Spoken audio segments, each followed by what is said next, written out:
What's going on, everyone? Welcome to Thursday night's Airbrush Down and Dirty Tricks. Thank you for showing up. Thank you for hanging out. Let's see who we got in the house. I think we got some good sound. We got video going. I think we're okay. Good. Yeah, let's double check. Yeah, that looks good. What's up, Ryan? We got John, Brian Moore, Robert Minian, Louis Sanchez, Ray Shea, Mike Cohen. What is happening with everyone? Cool. Good. Figured out what the green skulls were, Mike. You're the first one to show up.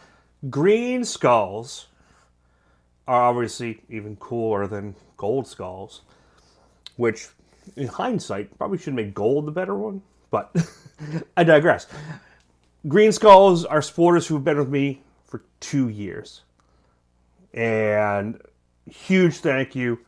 Thank you for the support. For all my Down and Dirty Tricksters, let's bring up you guys here. Look at all you guys. We got some green skulls. We got 10 of you that are green. All the golds and then the reds. So golds are a year.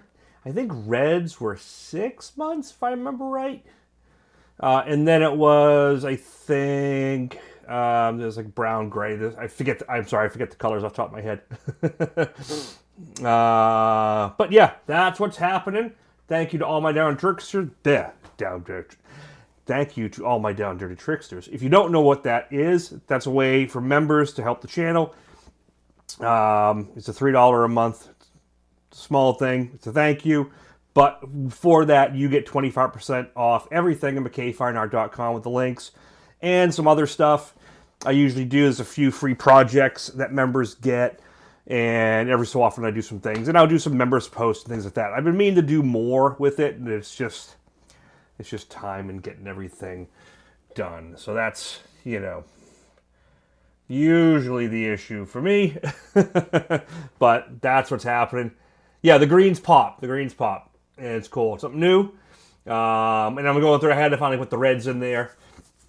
And yeah, you guys are all sticking by me, which is awesome. So thank you very much. I really do appreciate it.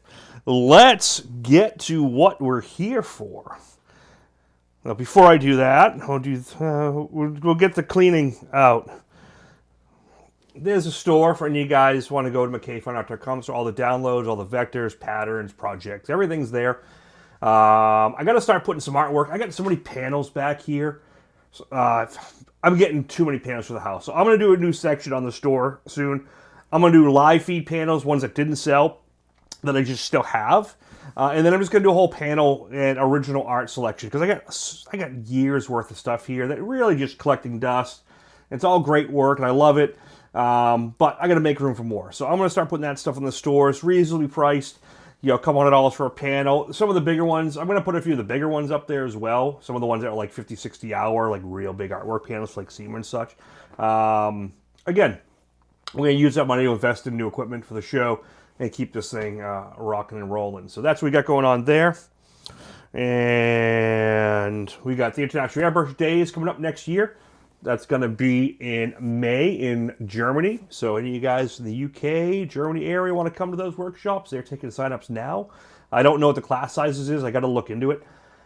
But I don't think they're big. I think it's like 15 to 20 max per classroom, per session. And that it's going to be really cool because we're doing multiple sessions. Each day I'm doing a different project.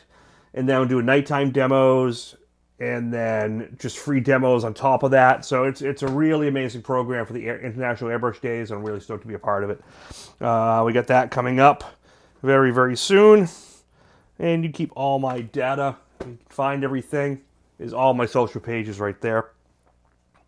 And last but not least is all the brands that contribute, support, products I use. These aren't paid sponsors. They're not paying me for the channel, unfortunately. But it's all brands that have supported the channel over the years, brands I like to use, brands I use. Some of the brands do send me, free material for the show, paint, airbrush parts, things like that, like spray gun. I sent the hoods for the video. Coast sent stuff over the years. They help me with parts. And Iwata, everyone takes care of it. So these are the brands I prefer to use and places where I get them from. So definitely, check them out for all your needs. And the cool thing is they all carry, yes, they all carry some of the same stuff, but they all carry other stuff as well that the other ones don't. So I'm an equal opportunity. If they support me, I support them. So all is fair. Mike McClung, what's happening? All right, let's get to it. Losing my space. Where am I? Reference image. So that was the image that we started with, that you all picked because we did the whole voting thing, and that's the one that won out. And if you watched last week's, we did everything with paper. I did have it plotted already. I just didn't plot it because I felt like doing it in a more traditional way that's more user-friendly for those who don't have plotters. But those who you can do this with a plotter. I am going to make the files available online. And I think I'm going to make all 4 of them available so you can choose whichever one you want to do with it. And go from there. So let's get this thing rolling. The other thing I've been thinking about doing, and I don't know if you guys, I don't know how many would buy it or be interested in it, or I just might offer it. A lot of guys who don't have plotters, but you want to work with the files, I can make pre-cut. What I was thinking of doing was including the metal panel, the pre-cut mask, not on the panel, but pre-cut mask, it's backup stuff, and you basically buy it like that, or you can just buy the mask itself and use your own metal. It's something I've been toying with the idea of doing. So let me know if anyone's interested in that. It's something I would definitely consider doing. Gary Shees, what's happening? All right. I think I'm talking enough. I do have this thing recording. It's all good. I think the sound's good. No one's complained yet about sound. Unless I've been talking to myself this whole time and you've all been laughing at me, which would be pretty funny, actually, at this point. All right. So let's get to it. This is where we left off last week. We got a pretty good amount done on it. Would have done more. I was talking a lot. We chatted a lot. Covered a lot of stuff. So I think we'll go. That's the 3/4 view. I think we'll go the top-down view, and I'll leave the reference. I'm just going to move this over a bit. How about that? Yeah, that's good. How's it look in the other shot? I think that's fine. And the other shot as well. Let's see. How do we look? We good there? Yeah, I can move this camera because that's on a swing arm. All this stuff's on a swing arm above me that comes down, so I can move it around. Maybe I can zoom in just a hair. You can see the mixing station of chaos and mess over there that I forgot to clean up before I mixed it. Save my paint from last week. Dude, I found these, believe it or not, at Hobby Lobby. I got to look online and Amazon and find the right one, find a link for where they get them from to get them cheaper. Because they come in like 3 packs or like 4 packs with 2 different sizes. These are nice bottles, man. They work really well. They got a needle tip. They store well. I've put solvent in them, and the solvents hold up as well. And I found another one that's got it's a dropper style that doesn't have the needle. Well, you have the option to put the needle or almost like an eyedropper thing. I got those at Hobby Lobby too. Actually, they're this style. Where is it? I have one over here. They're like these. It's like this ink style dropper, but it's a round bottle. And those work great. And I put solvent in them for weeks and weeks and not have a problem. So it's a different style bottle, but I do like them. Good. So these are cool. Oh, let's cover one more thing. I was gonna do tonight, but I didn't do it because I wanted to do unboxing first. I got a couple of new toys from Iwata that they sent me to cover and kind of go over, do an unboxing and comparisons. And these are the HP Plus models. So these are the HP models, instead of the normal, the normal CSs. These are the high performance models. These are the H's. the Eclipses are my go-to workhorses, and then you obviously have the Micron for super details. But honestly, if you're on the Eclipse and you want to go up just a little bit more refinement, a little bit more detail, a little bit more consistency for detail, and you don't want to spend the $400 or $500 on the Micron or deal with the 0.18 super finicky, these are the sweet spots. I use these like crazy because you go from your 0.35 Eclipse down to a 0.3, and it goes from the floating fluid nozzle cone to the screw-in type that are dead center, and they're just a lot more accurate. So I'm going to start talking about these a little bit more, and they have a bunch of different ones. You know, so you have the HPB, which is a small cup. You have the C, which is basically like the Eclipse style, but it's got the more precise head. And I think they still make it. This is the HPA, which has no cup. It's just got the slot. And then, like, I have some, I don't know, they might stop, they make them, is the HP, the CH, which is the high performance. That might be this one. No, the C+. Yeah, they make a CH as well, but that was the custom CH. That's the with the tall cup. They don't make that one anymore. So I'm going to do these on the next video, but I want to do a proper like unbox and breakdown and side-by-side comparison, things like that before I christen these little babies. So stay tuned for that. Hope everyone's cool with that. All right. Everyone good? Almost done with the tea bucket painting. Oh, I got to see that. Mike, have you been posting that? Because I don't think I've seen it. Lindsay, what's happening? We got a good night going here. I don't know why. So, like, it's so weird. I have my... Oh, that might be why. Yeah. Like, I'm watching on one of my screens here, but it's not showing me the chat. I have it in my prompter here. But my secondary view screen is not working right. I don't know why. I think this iPad's just too old to pull it off. That's probably what it is. Because it's not showing me the chat.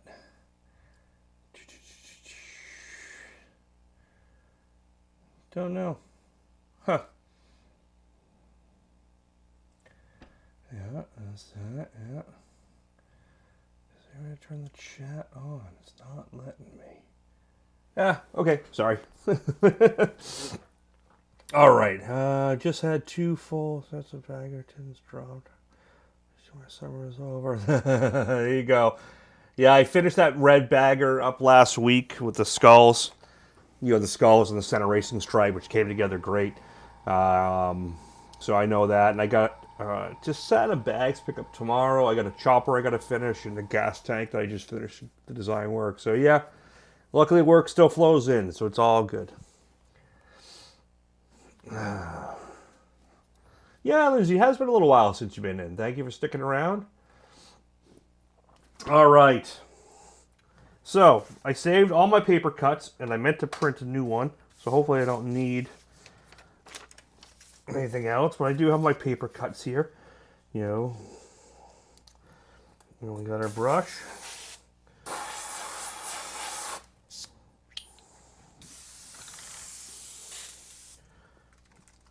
And this has been strained to death. I don't really need to strain it anymore.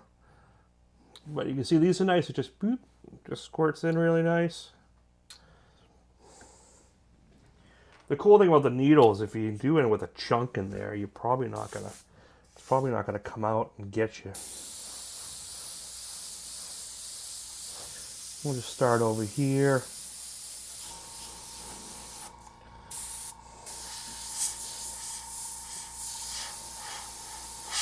You can see this paint's over a week old. Saved in that bottle, and it still sprays terrific.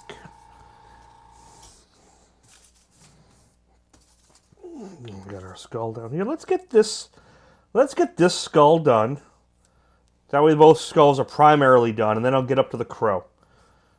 Sound like a good plan? So we got him in. We got him in. Yep, you're there, you're there. You got little details. And if you remember, I transferred from here so I can see, you know, I can see all my little lines and what I got going on. I'm going to drop my pressure. That's over 40. It's a little too high. Well, I appreciate that, Lindsay.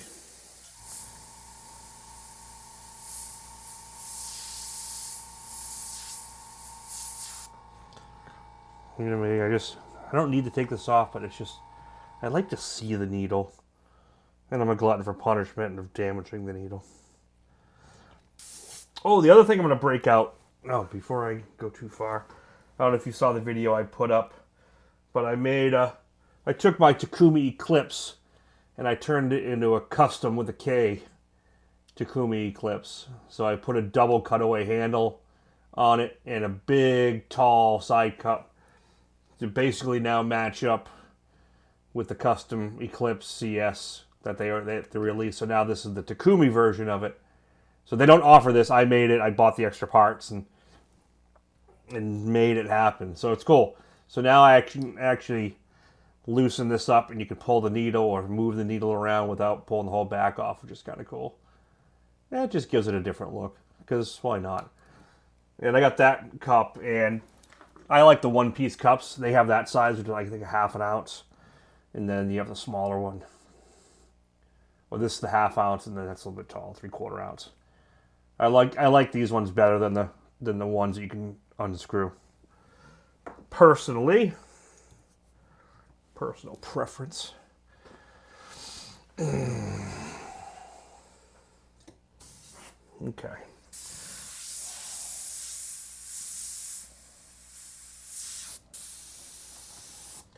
I think I need a little extra reducer in here. Oh, I haven't seen it on tonight, but honey is the current high bidder on this at 200.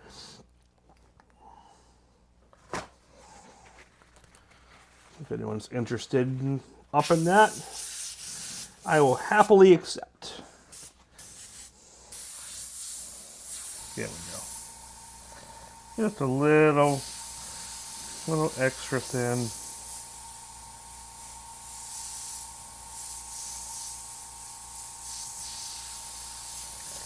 Yeah, when I get to this stage, this is pretty much just freehand. Maybe I'll bring in a loose shield. We'll take a little, do a little texture effects, just to keep things rolling. Oh, where's my X-Acto? There we go. Oh, that's my pick, but that's fine. Ah, there we go. You know, I originally put a magnet on these, and it's a blessing and a curse because it sticks to everything, but it sticks to this, which is nice. I don't lose it, but it also sticks to things I don't want it to.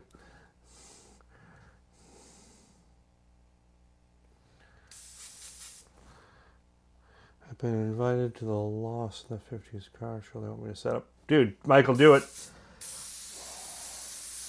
I used to do so many shows a year, and COVID killed so much of it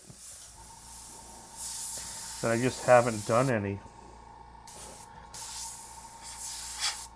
Why is my Micron being finicky? It's being finicky.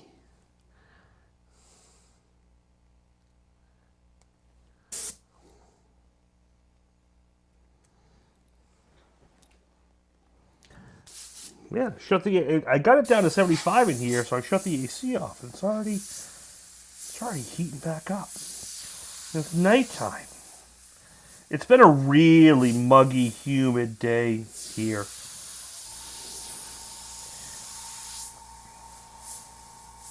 There we go. Just add a little. You know, so if you saw me struggling there a little bit, basically what's happened is I had a little tip dry, because it's freaking humid and muggy up here, so we're going to be finding it all night. And you get a little dry needle, so picking it sometimes works. But what you have to do sometimes is pick this off and just clear the whole thing. When it's this muggy and humid, it just happens.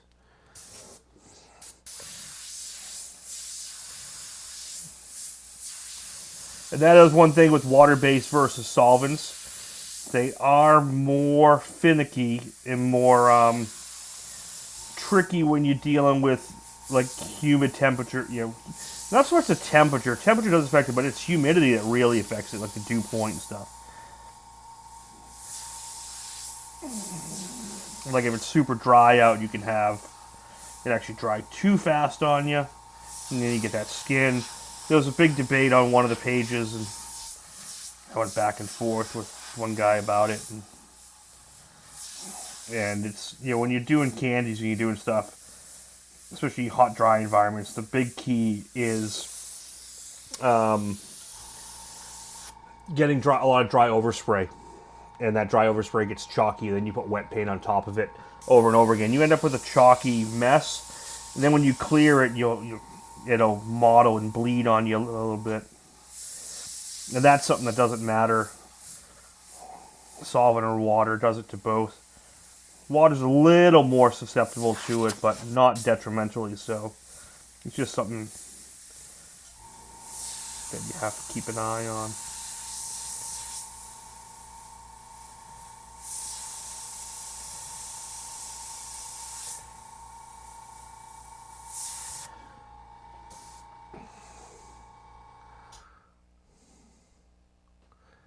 Definitely into the likes, man. London Pen, what's going on? I almost wish it would probably be annoying. It would probably be annoying, but I wish I had a little chirp or tone when like a message popped up, so I knew when to look. But it would get annoying on the feed.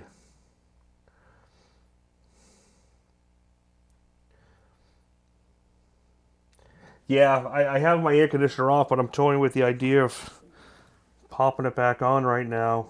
I think I'm going to actually, because this feed's going to get really long, and I'm not going to be happy. If I can turn that off my phone. Let's throw it down to 64 high and set that thing.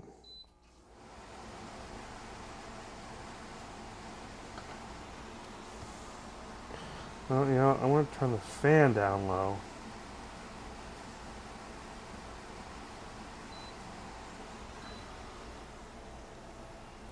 Hopefully that's not too bad.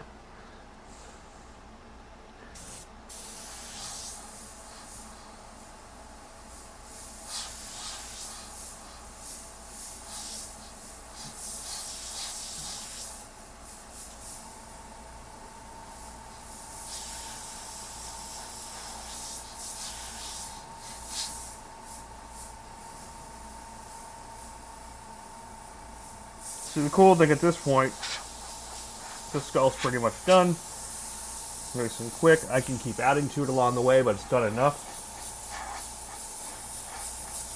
It's done enough to move on. I like to get things at like the 80% done point area, start moving around. So everything's at like that 75-80%. And then once I'm there, then I wrap the whole thing up together in a package. That's kind of how I like to do my paintings. Some guys like do like 20%. They do everything once, and then the whole thing again. I like doing like 75-80% or so before I move on. I know some of the photorealism guys, they'll work like an eyeball and a lip, and they'll do all that stuff freaking first, and then, you know, like to completion, then they'll move on. I can't. That process kills me.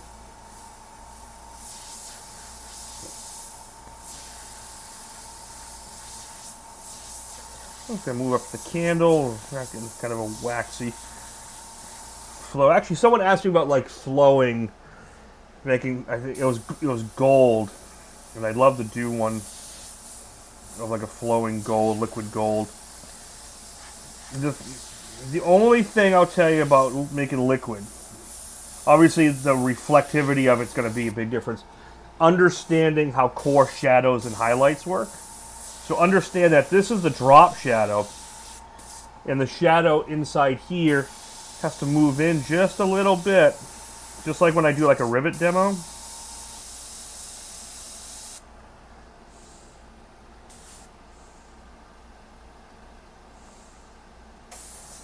Actually, I'm waiting for my CO2 tank to come back.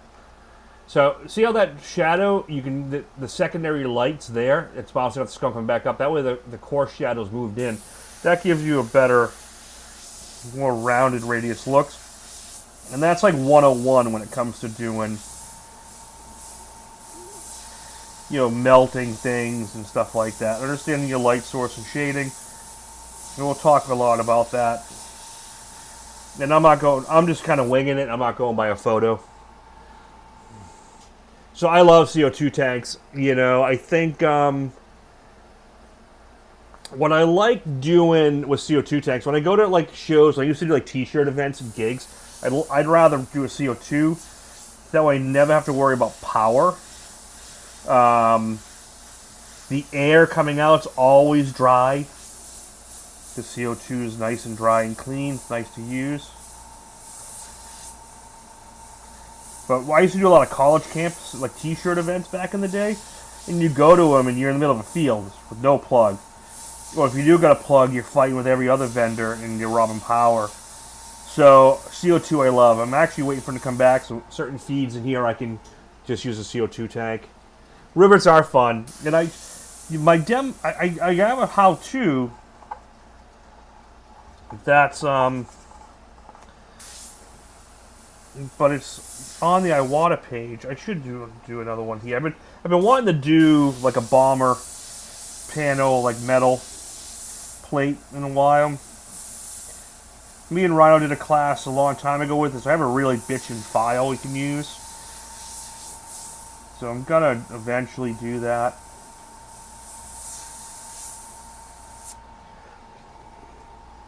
And then just do a whole rivet tutorial. I did a simple one a long time ago. Yeah, I have the Smart Jet going here, but I think for some of the live feeds, or not even live feeds, when I'm doing like a detail recording, and I want to do like a high quality audio and video of airbrushing, I think I'm going to start using CO2, so when I'm doing the audio, I don't have any compressor noise or background noise. So my tank was really old. It's my own personal one. It's a nice polished tank. And the certification's off, so I sent it out to be recertified. I'm just waiting to hear back. Alright, so there's that. Ah, here we go. Here we go.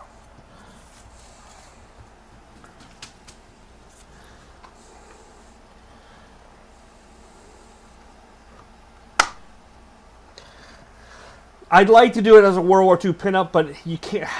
I could do that in that'd have to be a long recorded video. You know, it's a balance between doing a live feed and a recorded video, because there's only so much I can do on a live, because you guys will be bored out of your mind, and especially when it comes to pinups. They're so slow and methodical to do properly that they're not fun to watch. I know I wouldn't watch someone do it. There's a wick in here, so we're going to do that wick. Make it rough. Now I can do a little bit of... It should be actually more white in there. And I will do that after, because it should be glowing, but I just had to set it up.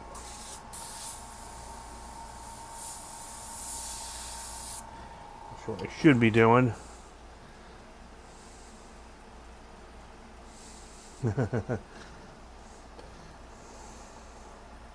It should have been this way, and I'm gonna do it now instead, because the outside of the candle should be darker because it's lit on the inside. So I'm gonna fix that,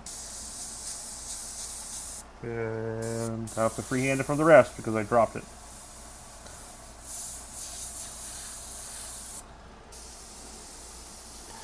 Yeah, pinups are a lot. They're a lot of work. I've done quite a few. It's not my best subject, but I can muddle through them.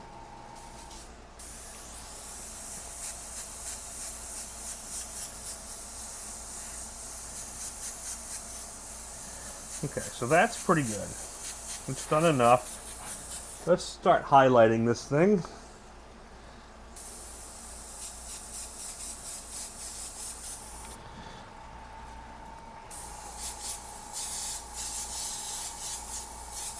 I want to get this background a little darker back here.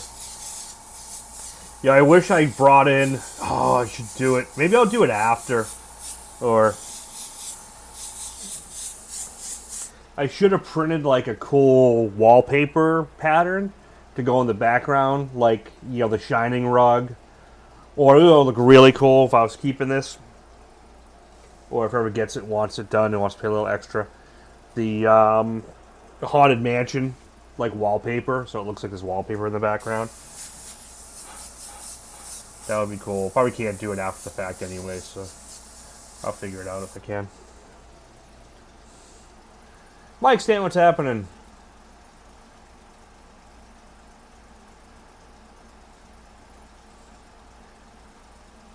Yeah, that pin-up one's pretty decent to learn just to get your feet wet and. Debbie Mann, maybe no. Debbie Mann. I think they still have it available, or Coast would still have it. She used to work with Frazier a little bit. They're an older art tool template. So if you go to Iwata's website for the art tool stuff, you should be able to find, scroll through all the stencils. It's older. I don't know if they manufacture anymore, but it's probably available.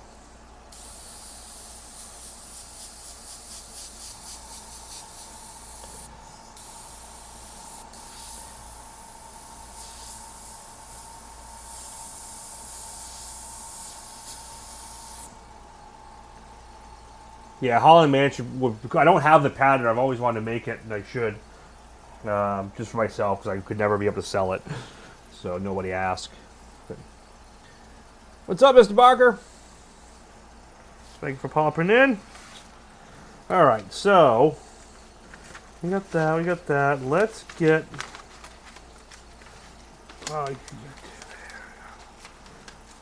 Mr. Crow or Raven. I think that'll be Raven the way his head is, not a crow. There is a difference. If my daughter was here, she would tell you the difference.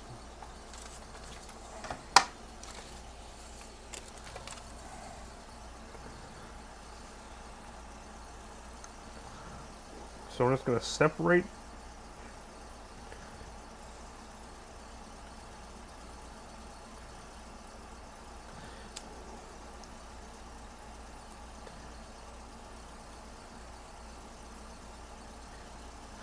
So I'm going to, because the crow feet are black, I'm going to use this mask in two ways. One to create a drop shadow, and the other to black these out really big. So I got to cut this very careful so I can use it on both sides.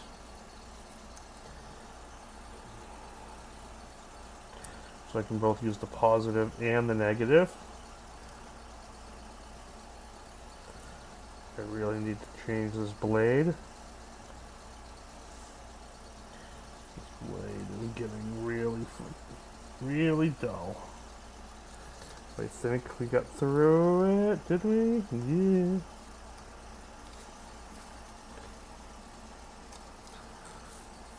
There we go. So now I got positive, negative. Yeah, they're both cool. I'm pretty sure this one's a Raven because it's got the stubbier, thicker beak, not as... the crows are a lot thinner body.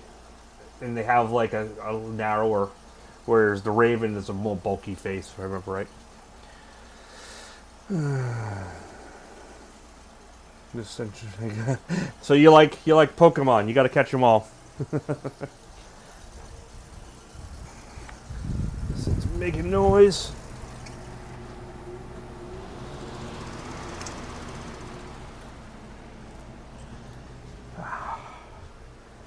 Stay cool. Very intelligent, yep. And very protective. I watched the whole thing on, like, befriending them.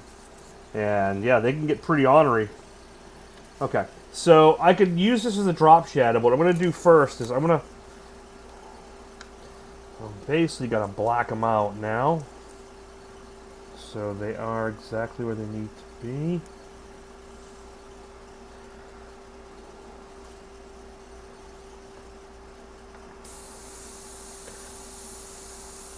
Not fully, but because they're not going to be silhouettes, but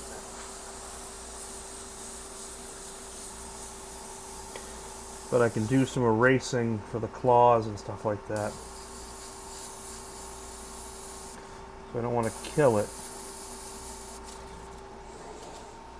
But now I know where they are. Ah, come on. Michael Manning! Dun, dun, dun. Thank you, sir. Much appreciated. Hey, Miss, what's going on? The other Mendez.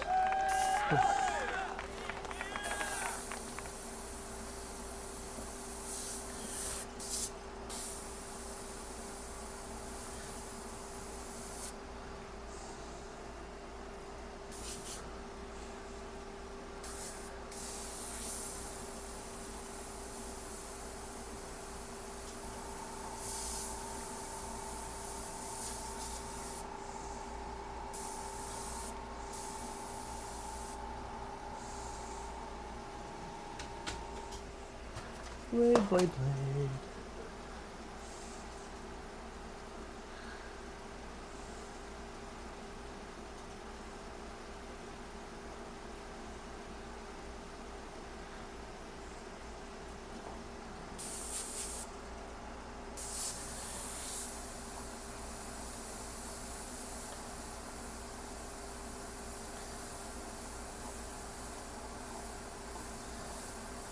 So we got the kind of tuft of the leg. That's going to be pretty dark.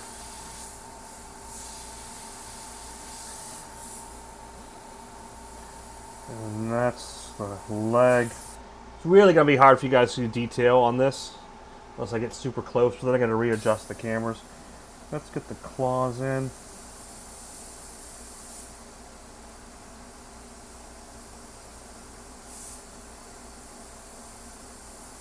Because I'll do some erasing to bring out like the highlights.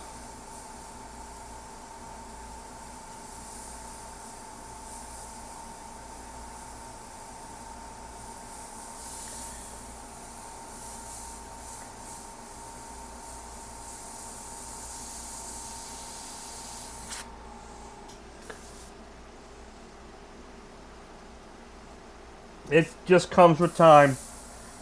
You'll start getting it. So until you're...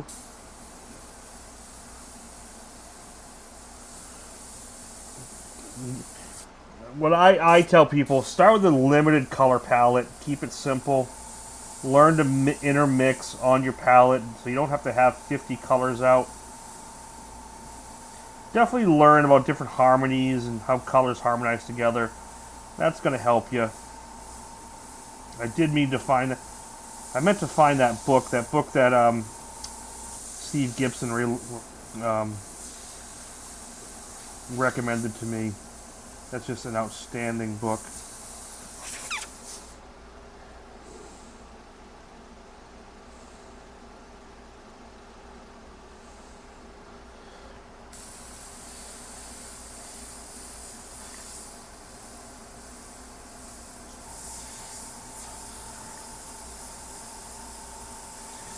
Just some simple shadows under there. I'll move on to the body.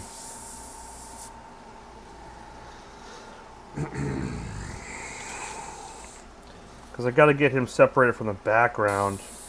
So I actually want that to be kind of darker behind and underneath him, which is tricky. But yeah, that worked. Got it darker. That's why you build your color, because I have enough contrast to still get that leg to pop. Even here, I should be able to get that. There we go. Because now what I can do is I can take the eraser. Yep, yeah, Craig's going to come out and do a session, which is going to be great. I actually took Craig's class back in the when he did the Cheap Tricks and Special Effects book in Airbrush Action. It was at the Atlantic City Getaway. That was in 2000. 25 years ago. So I'm just putting the highlights on the claws, or talons. And put a little highlights on that. I mean, they're just enough to set it up for a little more detail. And I'll probably go to a straight black, which I have not mixed. I should. I was watching last week's video. I was wondering how I can transfer the image onto a black leather jacket. Same exact way I did it. It'll work. And if you can't see the charcoal transfer, then you could probably use Sorel. Yeah, you could use a Sorel paper to transfer. It'll work just as well. But if you try the graphite trick first, like I did, and see if the image transfers enough for you to see it. What we used to do back in the 90s, and I'm going to date myself here, in the late 1900s. What we used to do on the black leather, if we were going to do an image that had a lot of background color and pop, we would actually fog the jacket with like a background glow of just a white or an off-white, subtle. Then we could transfer using charcoal or like a Sorel with black, and then you have your black line work to work off of. You kind of like reverse it so like it's a white t-shirt. So we used to do that a lot too. It just kind of missed the background with white of the whole leather. And the cool thing about doing that is you could kind of treat the leather, and we used to open it up with acetone and then actually rub it with like we used to use a white Scotch-Brite, basically, like super fine. Or even a 4/0 steel wool with a little acetone, and clean that leather and kind of open up the pores a little bit, and we get that kind of background white down, and that would kind of set into the leather. Now you're painting on paint, and your work wasn't as slick anymore, so we used to do that quite a bit. That worked really well. Just as an idea. I'm just going to mix up a little straight black here.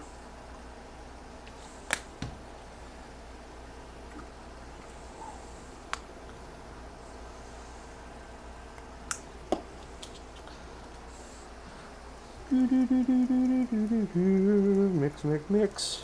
Hope that helps. But yeah, the same process. Just watch that video on that process and do the same thing, and you should be good to go on the leather. Come on. Come on. Oh, thanks, Mike. Appreciate that. Yes. Oh, Lindsay, the plan for this one is, because I did 4 variants, yeah, I think I'll do this as a download set. I just haven't, because I do these for me, I slap these vectors together pretty quick. So there's some miscuts, and there's some doubles, and there's some little loops and where they don't quite touch and connect, so it's an easy peel. So I have to go through them on, whenever I do it for download, I make sure I do it in a way that's very easy for someone that's clean. I don't, because for me, I don't care about a little miscut and a little crisscross. But if I give it to someone who's not experienced, they got to complain. So I got to go through and clean them all up. I should have done it last week, but it's been a busy week. So, yes, if you're interested, let me know. But like, actually, yeah, I mean, I had fun doing that Lobo. I almost didn't make it. I almost didn't do it because I was really busy. I did that whole thing. I legit did that Lobo painting in 2 hours. Not to. But I had a busy day, and I almost didn't do it. But I had the panel prepped already. I had vectored it the day before as a pattern, so I could just blow I could do a pencil transfer like this. But I had a vector of like the target blacks, like all the darks, and I just made a tonal, so I didn't have to hand cut it out of paper. And then I did a paper transfer, and then I did all freehand from there. But I think I painted about 2 hours, 2.5 hours, and then cleared it with just I did a satin clear, just a lacquer clear to lock it down. It looked really good. He was very happy with it, which is cool. So I met him a couple years ago, and it was right after I did the Prey one. with the Predator, and he had seen it and he loved it, and he's like, I can't airbrush at all, I hate it, and he's like, that's really good, and we just talked for a while on it, and I said, well, if you ever want to learn, I'd be happy to teach you. So I gave him all my info, and that was kind of my way this time of reminding him. And, you know, if Simon Beasley wants to learn airbrush and wants me to teach him, I'd be more than happy to do it.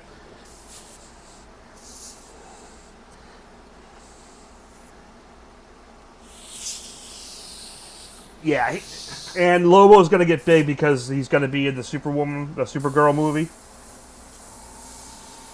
So that's going to be really, really cool. So Lobo's about to get popular, and they have Momoa doing it. Which, I never really liked him as Aquaman. I think they pulled it off, but he never read for me as Aquaman. I always looked at him as he would have been the perfect Lobo, and I'm glad James Gunn's just doing it. And so, yeah, I'm going to look forward to that. I'm not massive. I'm more of a Marvel guy than DC, but I still like DC. I like anything. If it's comic book and like fantasy, sci-fi, I'm into it. I don't care. I don't play the like. I like this side, that side. And I don't like the. I don't get into that shit. I like them all.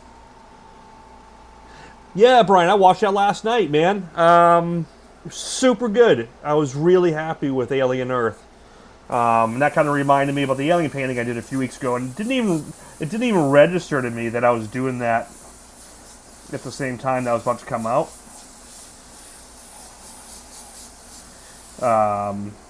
But watching that was good. Yeah, I really dug it. So if you're looking for something different, that's a really good one. Yeah, I'm a Marvel nut. Like, as far as, especially MCU and even the bad movies I like. My studio, I pretty much rewatch every movie, like week in, week out, or every couple months. And I start at Iron Man, and I go forward. And then when I get to the end, then I'll put another genre in. I'll put like Transformers in, or I'll put John Wick. That's what I keep on my studios. I keep movies on. I don't watch them. I've seen them enough where I can just listen to them. Because honestly, music is boring to me, and I don't even hear it, and it doesn't do anything for me, but movies do.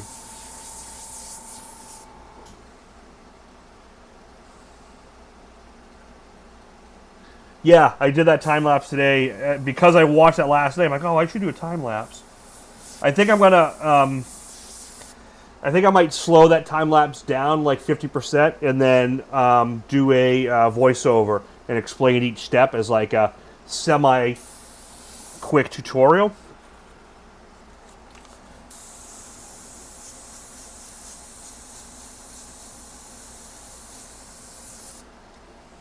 Cool, I think that's done. Those feet are pretty the feet.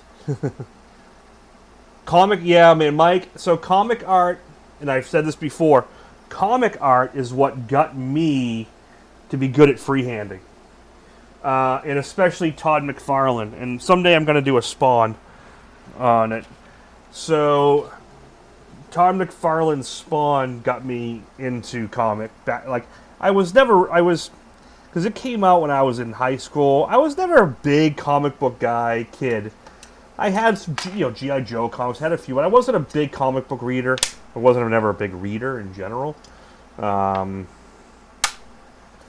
And then I remember Spawn came out. And when Spawn came out, I have number one to this day.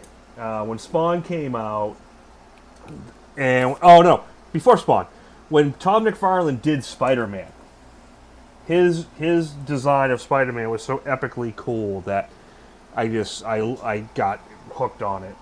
And then when he left Marvel, created Spawn,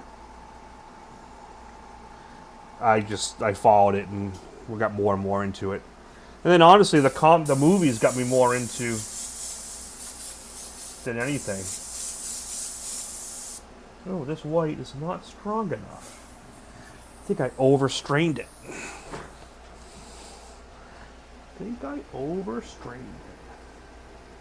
Yep, I think I did. Where is...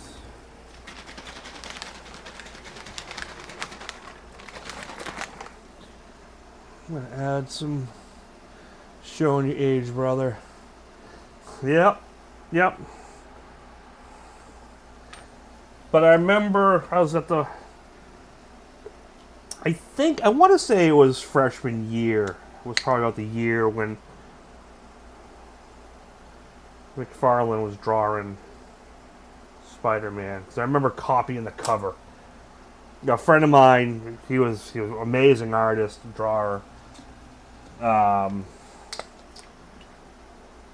Would like redraw a copy of the covers, and I wanted to try it, and that got me into it.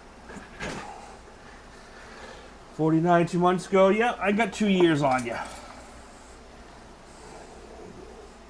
Yep, I hit 51 in June.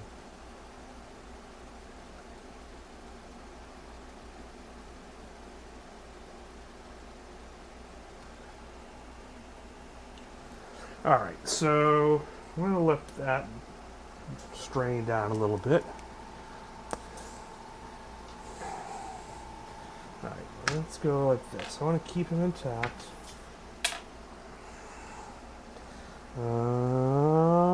I gotta get that background. Oh, it's almost strained through. That's almost there. So young. Oh yeah, no, I was a Pitt. I loved Pitt. Pitt was amazing. I actually did a T-shirt of Pitt with that like cover. That cover when he was like, you know, the little kid was in front of him and he's behind him with the claws up. I should do a Pitt painting. Ooh. Yeah, I'm gonna have to do some comic book stuff. You know, because I thought about starting to go to some cons and having some artwork prints for sale, and I've done enough of them between the Lobo, Darth Maul, Stormtroopers. I've done Iron Man. I've done quite a few masks with the skullified things. I drew a Hellboy up a few weeks ago version, so I should do a few of those, and then I can do prints and maybe start doing like a small table at Comic-Cons and stuff. That thought has crossed my mind recently.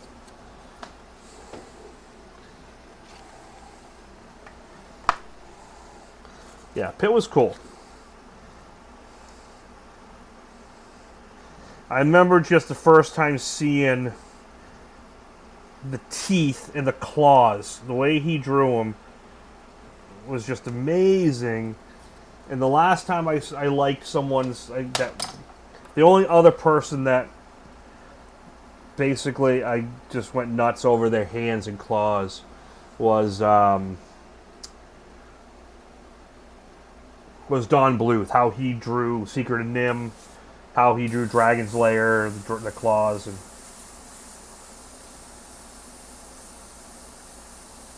that just always was amazing to me. I loved the hands, and I tried to emulate those all the time. I need my pocket graphics, and I don't have them on my stand. What did I do with them?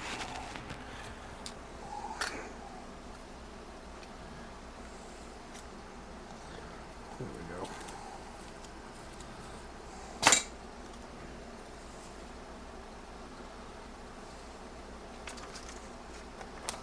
Yeah, it's tough when you get a block, man, and sometimes the only thing you can do is just suck it up and do it, and I know it's easier said than done sometimes, but sometimes that's all you can do. Alright, I'm going to do... So I did black down the bottom. I'm going to take a pocket graphics and lay it in and basically do like a reflection line. Like there's a horizon. Just super light. Just kiss it in there.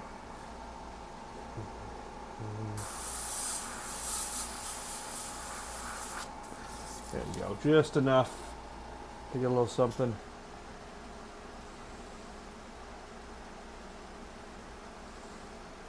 Oh yeah, spiders are cool. Releasing things these days is tough. Don't get your hopes up. Because as soon as you release, someone copies it. Like, I'm honest right now, I have all these skulls. I have 25 variants, all vectored and done that I laser cut when I want them. Different sizes out of I honestly cut them out of cardstock because I like to spray through cardstock better than Mylar. And I thought about releasing them, but then everyone's going to bitch that they're not Mylar and last forever. Whereas Mylars can be more of a problem because they're kind of too rigid.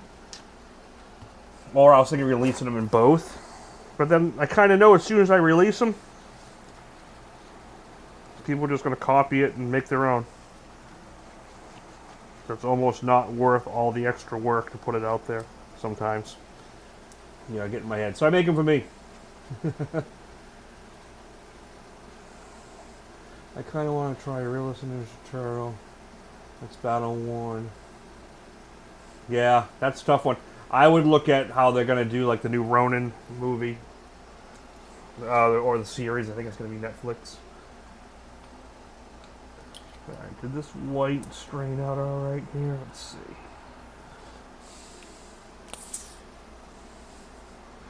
Oh, Darkness was great. Oh, someone mentioned Evil Ernie up a little while ago. I forget. Oh, Lewis.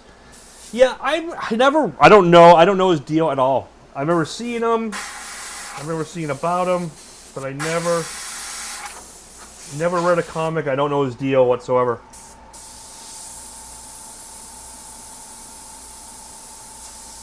There we go. This is the white glint in the eye. So I want to get behind. I want to get a glow.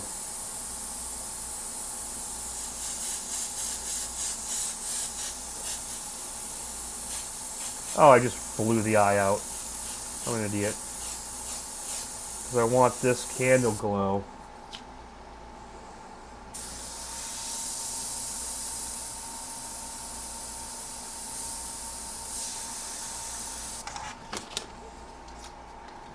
And then I'm going to do just...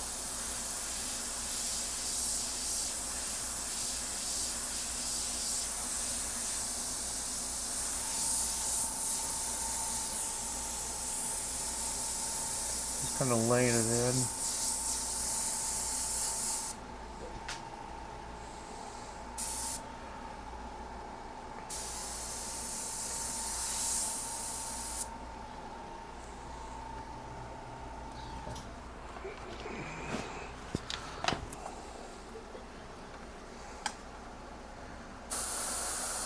I want to light inside that candle some more. Yeah, that's working. Yeah, that works pretty good. And that way I have some good glow behind him.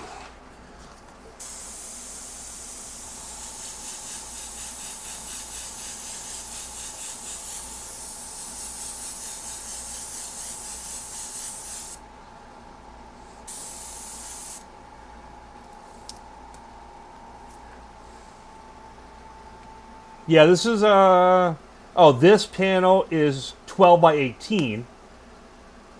The outer panel, the inner makes it 11 by 17 because it's a ½ inch. That's a good size one. This one I think is going to look better satin clear. Like I did the Lobo in satin clear, it just looked awesome. So I think this one would look better in satin than gloss. But I always leave that up to whoever buys it. And right now, so like I said, Honey is the high bidder on this. So I would let her choose, which she's bought a few and she just does whatever I want it.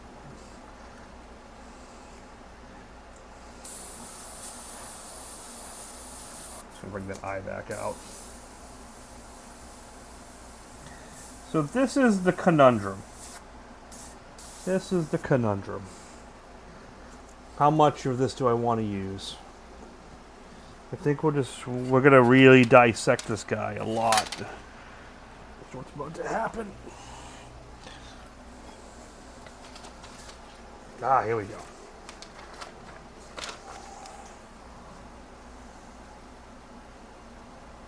So now what I can do, we can set this up like this.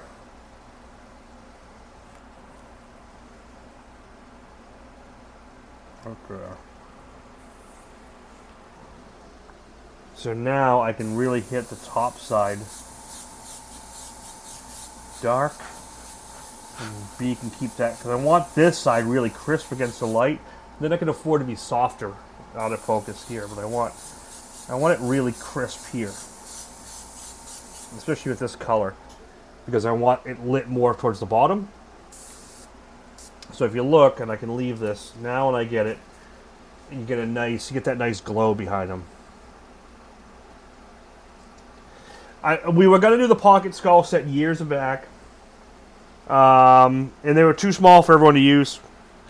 We would have sold like 20, and the manufacturing just wasn't good to do. With the paper skulls, I have this. I am toying with the idea, like I said, of making them out of paper. The same paper as these are made out of. They last forever. They're not lasting as long, but I could basically do a set of 20, like 1-inch tall skulls, 2-inch small skulls, for like $20, so like $1 a skull out of this material. Versus I go to Mylar, it'd probably have to be 45 or 50 because the laser time it takes to do it. What was I just looking for? Shoot. Oh, yeah. So, I don't know. Only the hardcore ones will stay watching at this point. And I'll show you what I haven't shown really much. And if people are interested, they can let me know. And if there are enough people interested, I'll manufacture them myself. Cardstock skulls. The nice thing about cardstock skulls is you can fold the paper to shade inside and then fold. So look, you can fold it out, blow inside, and you can fold it back dozens and dozens and dozens of times. Whereas the Mylar, you can't really do that with as easy because it starts to get brittle and crack. And they're going to get mad because they're going to pay 3 times. But like I said, I have this whole pack. Just skulls and skulls and skulls and skulls and skulls and skulls and skulls and skulls. I think I got like 20 of them that are ready. So if people are interested, I'd be... No, see, I actually like the bonded coated cardstock. And they last forever. And I'm going to be honest on these skulls. If you buy a skull stencil out of this material and you've worn it out by using it so many times, you should probably learn to paint another skull. Because you've done it too many times at that point. So, but I can make a Mylar set too. So I have thought about it. I just don't know. And I was thinking of doing it in 3 different sizes. Like, a small size like this, like a 2-inch skull. And then maybe a 6-inch, then an 8-inch, like big set. But they would get expensive.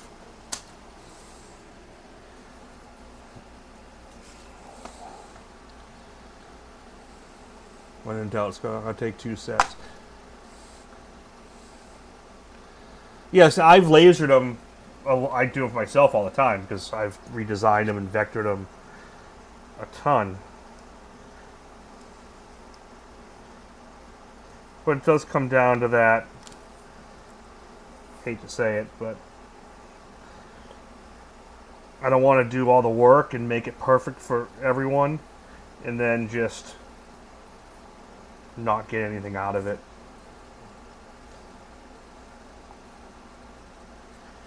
Oops. So what I'm going to do is I'm going to start dissecting this apart so I can just cut pieces off. This is kind of going to be a one-time hit because it's going to disintegrate as I go. But I can go in by doing this.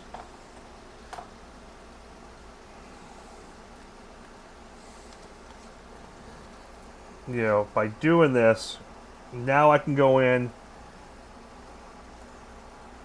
and get major shading done. Like, I can block everything out, see? That's blocked out now.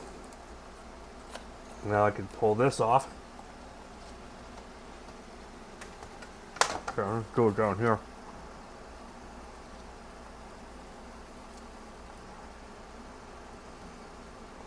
Oh, shit. Yeah, I gotta do this first. Oh, you did that. Yeah.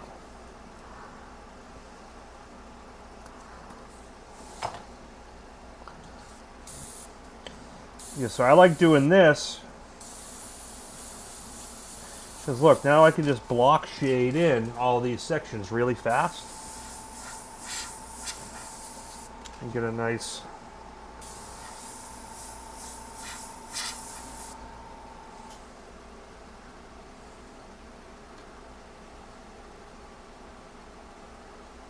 That's why you don't pull the pin unless it's worth... Yeah, exactly. You know, it's, these days it's like, oh, I could pull the pin before someone else does.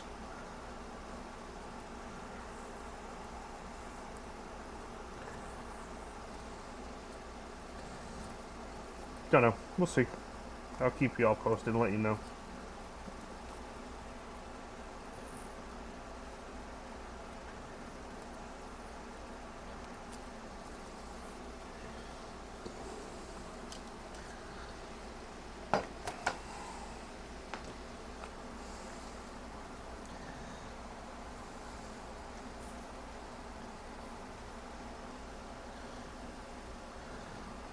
And then the front to body, I can do a little shading there.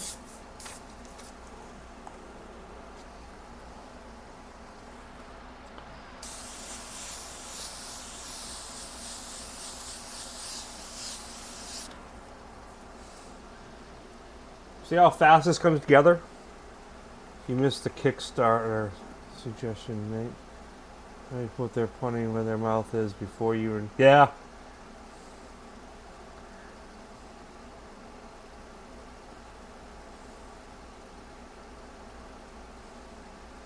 We'll see. Maybe I will.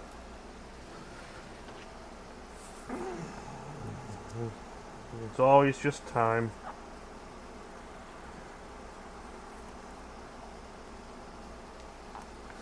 See how I'm just dissecting it? Put it back up.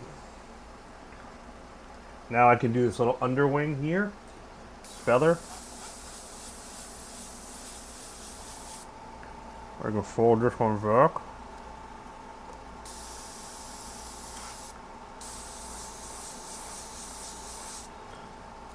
Now you start stacking feathers.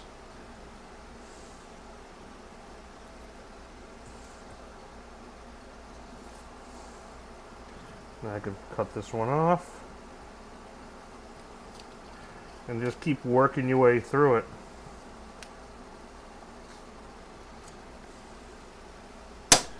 Helicopter guys. Thank you, sir.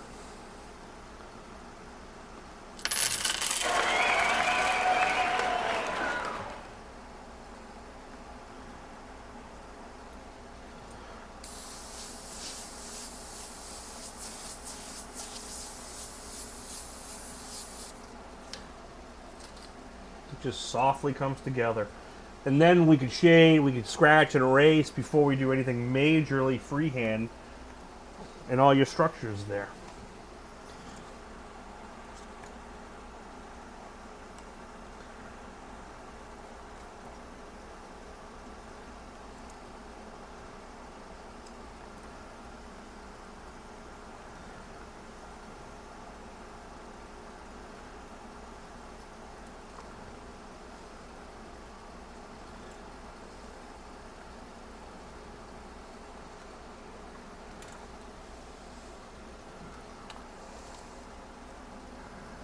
Look here,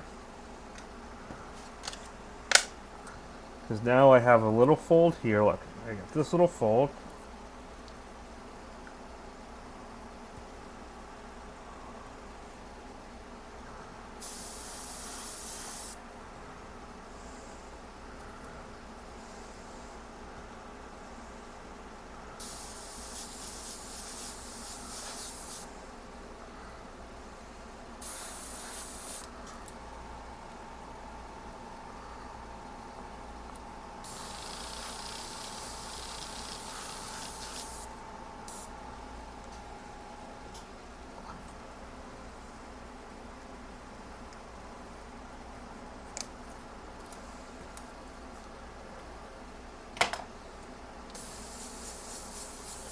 And these days, as soon as you do something and show it, someone's bootlegging it the day after.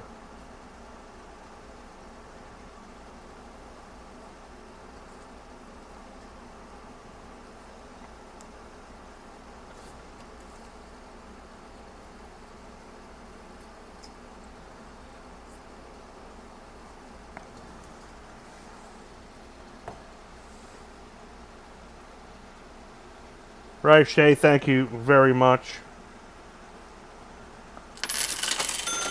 I appreciate you guys too. That's why I do this each week. And I don't do it just for the super chats, but they are helpful. They are helpful. They do add up, actually.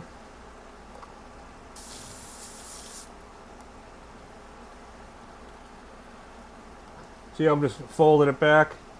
Michael Banks. You guys are awesome. And I wasn't bitching just to get money.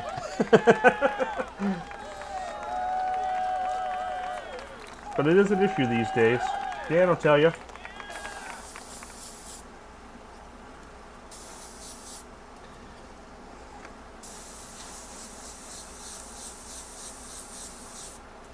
And I'm amazed these days how many artists have no problem ripping off other artists.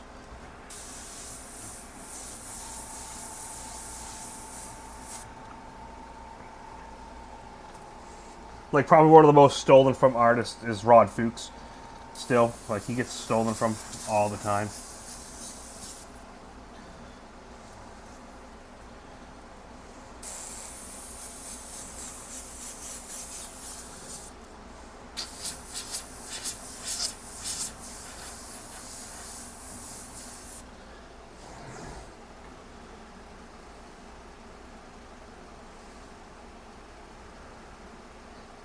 Yeah, it was, but not like it is now. I mean, look, before you didn't have a Cricut or Cameo or everyone didn't have a plotter. You could literally just look up online, trace it out, and try to cut it. You know, you might have 2 or 3 people that out of everyone could do it. So people bought stencils. You know, so that was a lot of it. Like anything. I mean, look, anything you make, you're going to have some degree of copying and bootlegging. And before, I thought it was a lot more quiet, meaning you didn't advertise it. Now people just don't go right online, be like, oh, look what I made. And you could go, like, I just made that last week. Yeah, but I made it today. And they're just proud of it. Look what I took from you.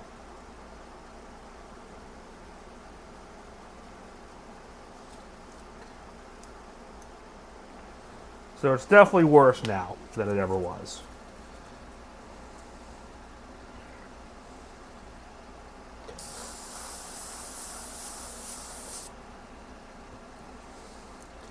And it wasn't the thing like, oh, someone saw my skulls online and they hand cut them for themselves and use them themselves. That's not, who cares to a point. But now you literally have people that will, you know how many places, not a crap ton, but enough how many messages I've messaged other artists or other people in different parts of the industry that were literally copying mine or other artists' production stencils and then reselling them. You know, it's just shady. It appears you're in the same industry and you're literally robbing from each other. It's just really annoying.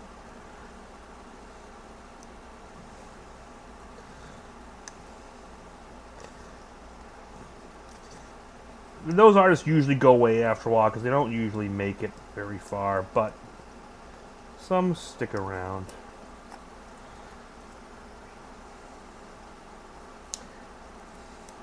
I do remember one back in the day that copied my stuff, and then fast forward like 4 years, 5 years later, I got a phone. We were doing SEMA or something. We were booking different artists and figure out who's going to come. And someone said to me, "Oh, what about that guy? He's got some good work." I'm like, "Nope, don't invite that guy." And that guy would never know it. Because one thing us artists don't do is we don't forget.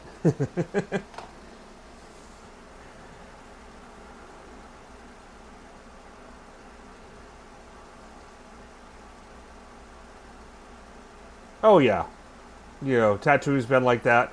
You know, and to be fair, any tattoo, you know, did a lot of flash art, which was copies of other people's, but again, as soon as you come up with a new idea, something different, yeah, someone's already, before the ink's dry, someone's already copying it.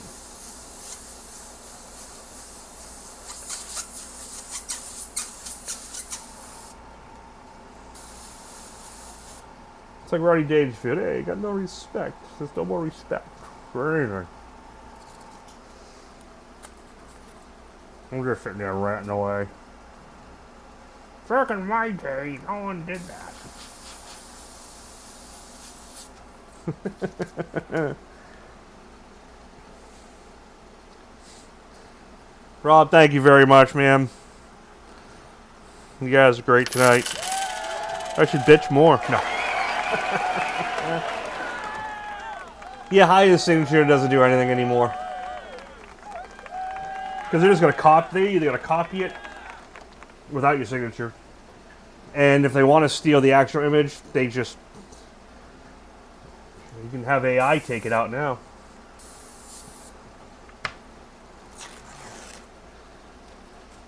So you see how kind of quick that went?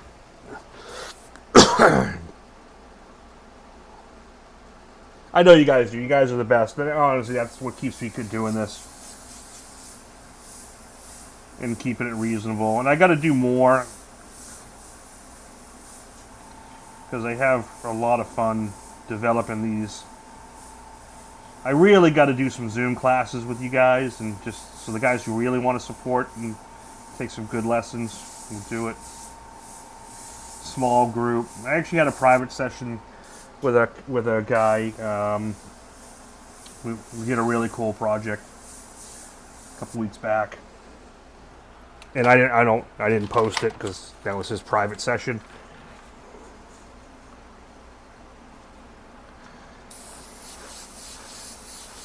And when I do a private session, it's literally whatever you want to learn.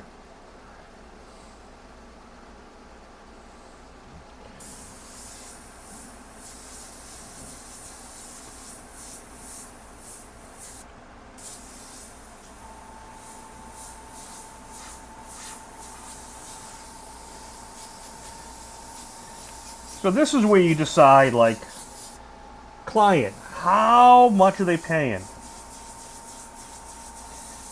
Meaning, how much feather detail am I going to do?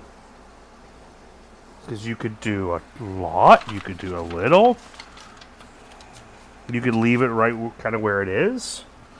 You know what I mean? This is the stage where it's kind of cool because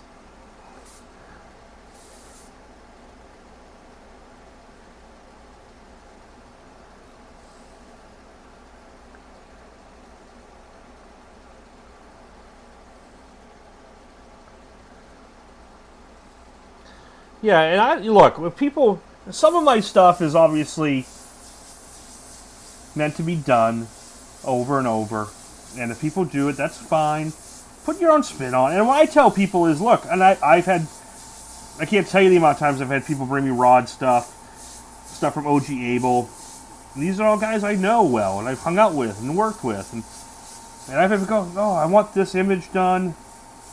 So usually what I do is, if the customer's really passionate about, really wants it, because the first thing I say is, well, I can take it as an idea, and I can work with it, and I can change it, and make an original, but just use that as a jumping point to come up with your original idea, like just the theme.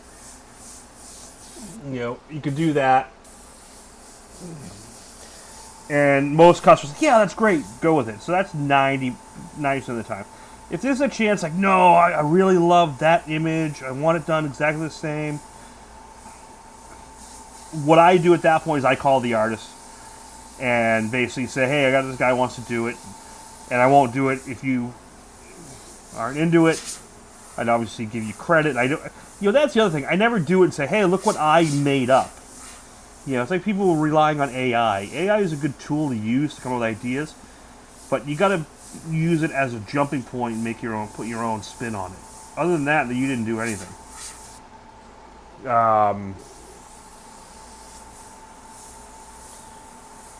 So I've called artists, and I remember I did a painting, did a Louis Royo. Actually, I used a pose. I used just a pose from Louis Royo.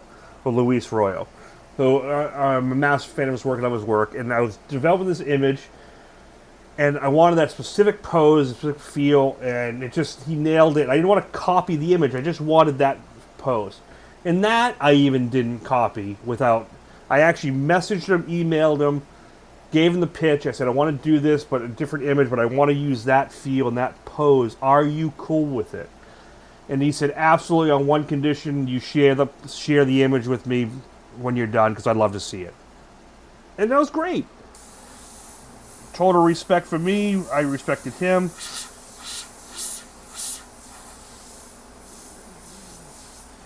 Yeah, I did a painting using reference to one of Lorenzo Sperlonga's pieces. Same thing. I messaged him on before I even knew him, and then we ended up working together at the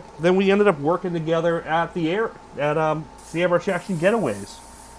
So imagine if I had stolen and copied his piece, took credit for it. Imagine him finding out about it, and then years later, we end up at the same event. You think that's going to be a good, happy meeting? I don't think so. I'd be so embarrassed. And that's the other thing. I don't know if people aren't embarrassed when they do it. They'd be embarrassed. Let alone post it up and take credit for it.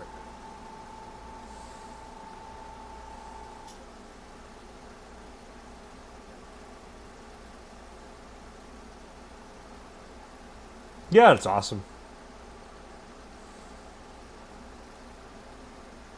But now see how like subtle this came in with very little freehand. I'm doing some now, obviously, but now it's got some good toning. This is where you can come in with erasing, and we can start bringing like the stem, the feather center. You can come in and just carve them right in. And just kind of start. This is before any highlighting or anything with white. See how it just starts to add?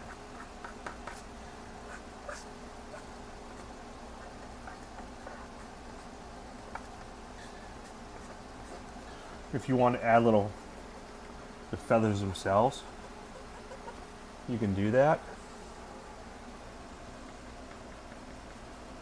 Like I said, how much is the customer paying? How much realism?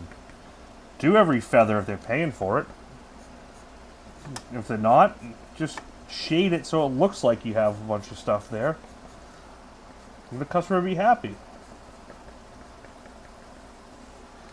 See, I mean, just little bits. You see how fast that comes together.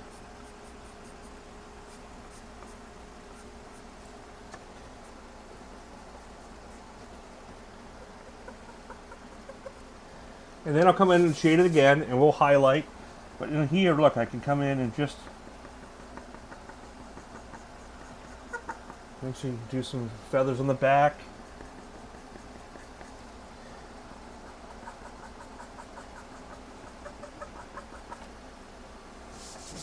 Starts to come together. Obviously, start doing more up here.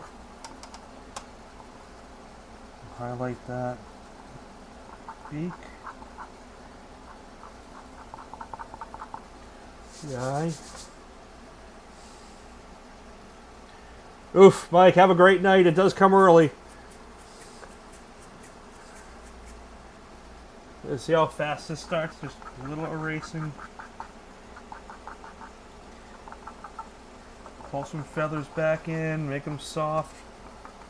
And get this belly with the candles lighting it up.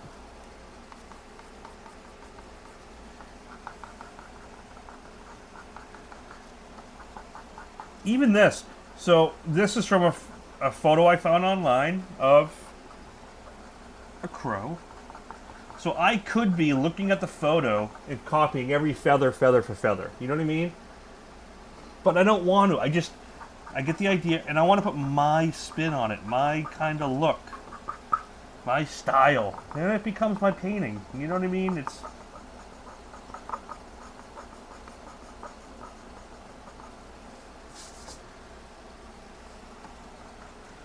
I like when someone looks at my stuff and says, oh, I recognize your style. Not, oh, I recognize that photo you copied. Because I copied the same one. And another trick, when you're looking at photos, for reference or ideas, don't use anything off the first 2 pages of Google, because every other person already did it 20 times. And you're just going to be copying the same thing someone else did. Go 5 or 6 pages deep. Start looking for ideas then. Michael Cohen. Thank you so much.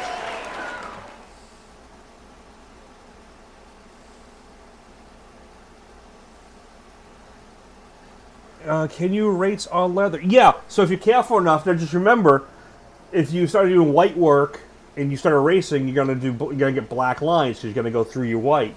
So you just gotta be careful. But yeah, no, you can do it. Just use a soft eraser. The other thing I do sometimes with when I'm on materials, I'll actually sharpen these more and I'll dip them. If I'm using water-based paints, I'll actually dip it in isopropyl alcohol. So watch. Actually, watch this. Where's the sharpener? Yeah, watch. I'm going to sharpen the tip.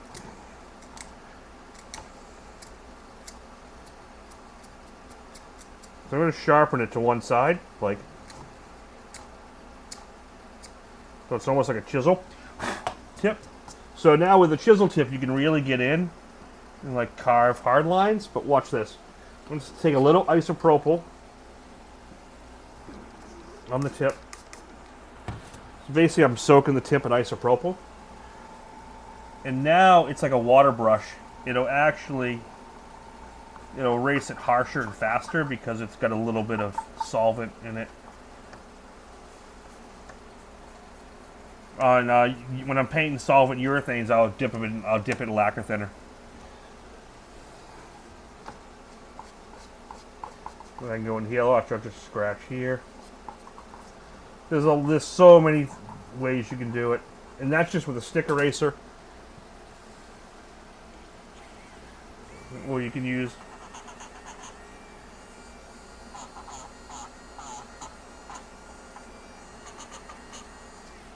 What time we got? 9:30. Not bad. It's coming along.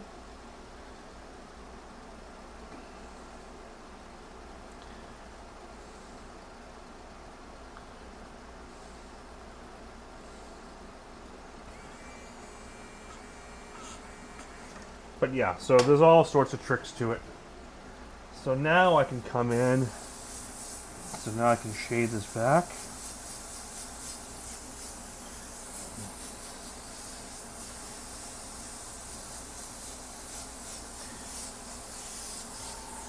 Darken the top so there's still that uplighting coming.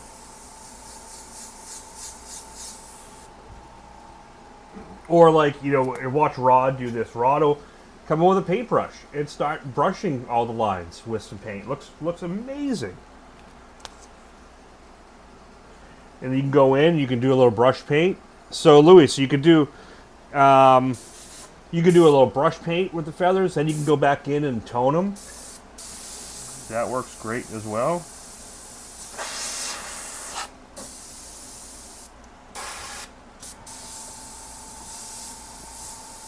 So now I'm going to come down here. I'm going to brighten this belly up. Like it's catching the light. The beak.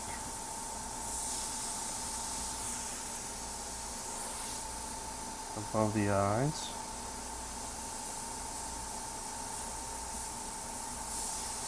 I think it's catching some light up here.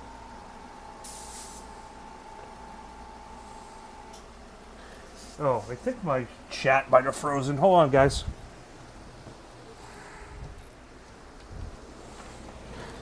It did, I think.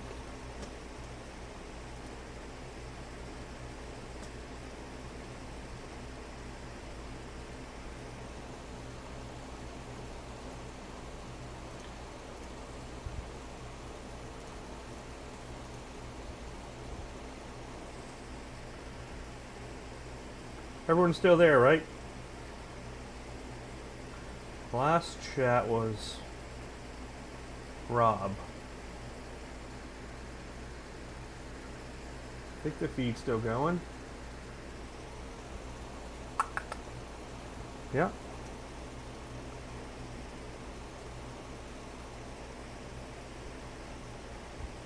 Yep. Okay, Mike. Yep. Still there. Good. Thank you. And the only reason I got concerned is last week with this new teleprompter setup, at a certain point, I've had it dump out or just freeze on me. So I want to make sure.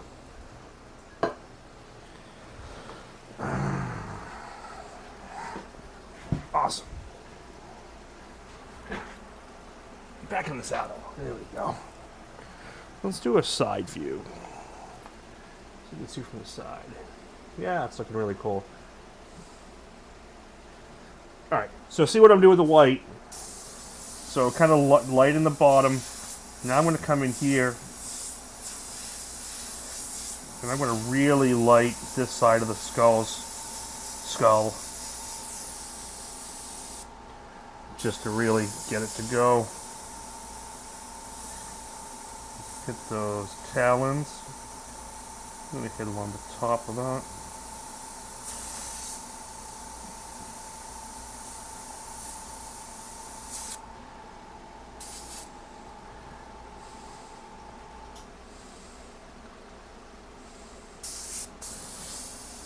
If any of you guys do have YouTube channels, feel free to put the titles there.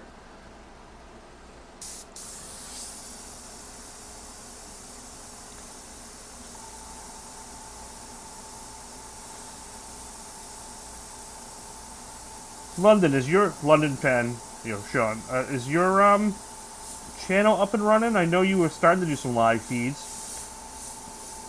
but I haven't heard if you're doing much more lately. And that's on doing the pens, I would assume. I'm really bummed today. I got not bad news. It's not bad news. But that new switcher I ordered back in June that I was supposed to get to replace the one that blew up on me. It was supposed to be in July. They said it was releasing. I just saw it today. It's not coming to October. So I'm going to be working with this kind of simpler system for the next few months, unfortunately. It's fine. I just don't get some of the extra features that I could do. And I really don't want to buy the one I already had because it's going to be obsolete in a year.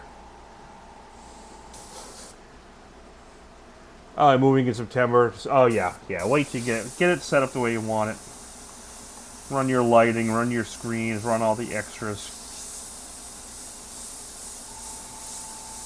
I've been wanting to redo this whole studio at some point. But I'm definitely when the new switcher comes up in here, I'm going to take the small switcher, make it portable, and I can use it on the road in jobs. I got this big boat coming up in September that me and a buddy of mine are doing. It's a 42-foot fountain that we're going to paint the American flag across. I'm thinking of doing that, doing some live sessions with that.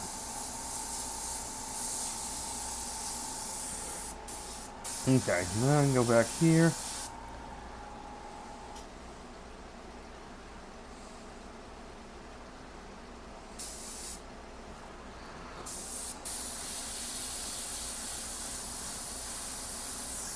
Let's get highlights on this candle. So I'm going to do a little color wash of purple, I think, in tone. We still have a bid on this of 200 from Honey. If anyone is interested in upping that, feel free. So now I'm just whitening up in here so you can see the glow off the candle. I'm going to cut back into that too after color. So I want to get a cool glow. But whenever you're doing like wax or liquid gold, the key is smooth transitions, understanding your highlights and not making them. You can have a hot spot, but make sure it blends out and it's not just like a big bright glint.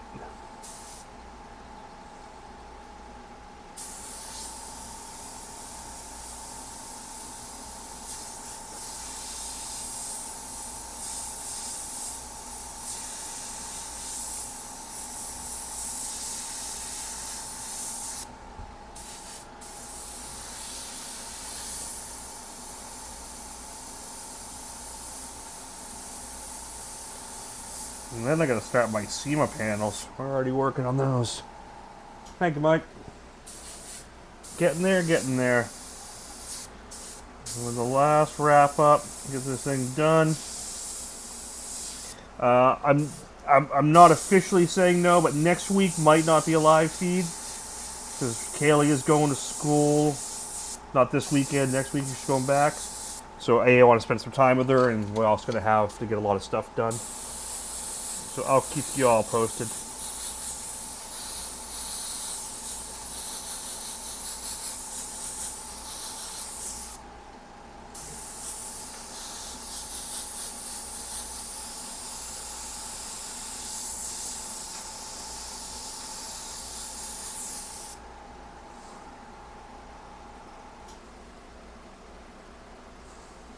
Thanks, Lindsay.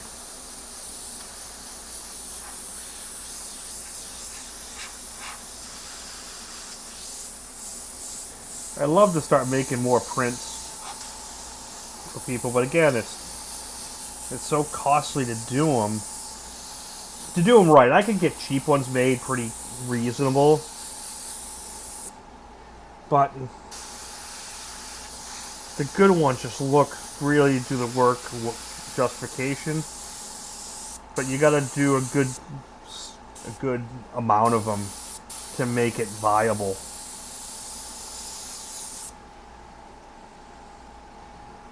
Yeah, you got to you at least got to commit to a couple hundred to get the print at a price point where you can sell it at a reasonable, like, $30 to $50 print. But if you don't do at least 100 of them, you got to pay $50 a print. So now you got to sell them for 100.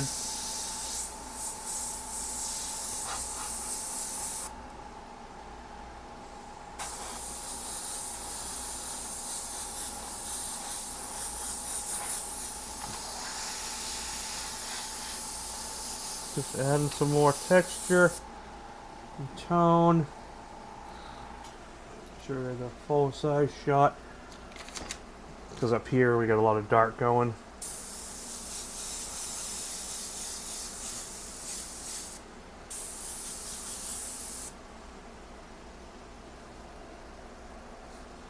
Yeah, it's pretty cool.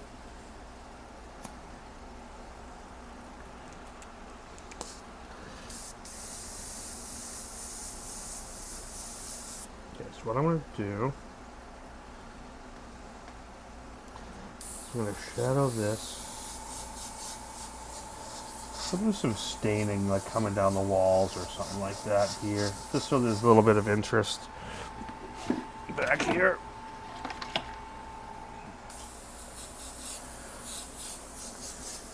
Make it look like the walls kind of maybe have some plaster cracking or something like that. I'm very familiar with that with a almost 40-year-old house now.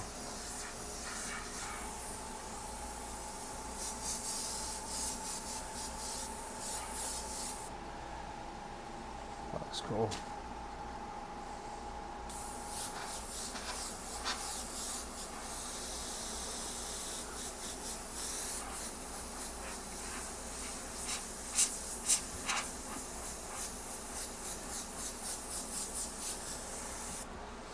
Oh, I'll say it now because it's long into the feed. One of the best compliments from Simon when I gave him that piece.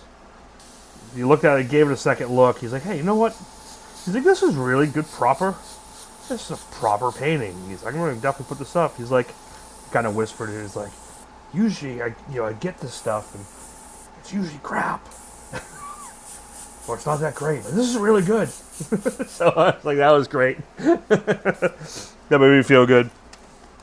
Oh, good. Basically, I didn't get him crap. Or he's bullshitting.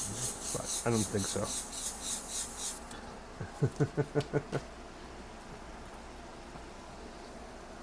Let's turn that reference image off. Okay, so now what I'm going to do is I got this red violet.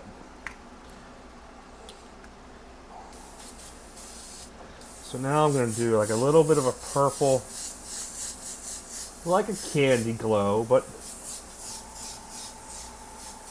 see how it's subtly going purple? Let me switch. You can see it better with this. See how it's starting to go purple in here? And underneath here, that purple glow.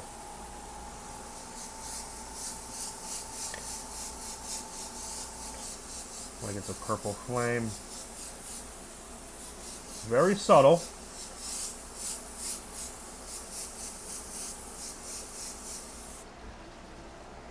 Not a lot, a little bit under here. Okay, super subtle.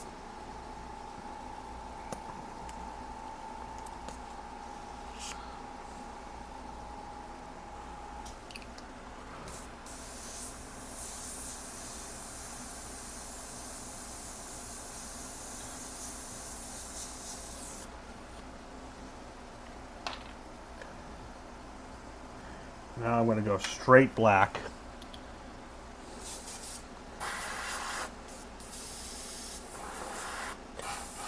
This will be my like full dark in here.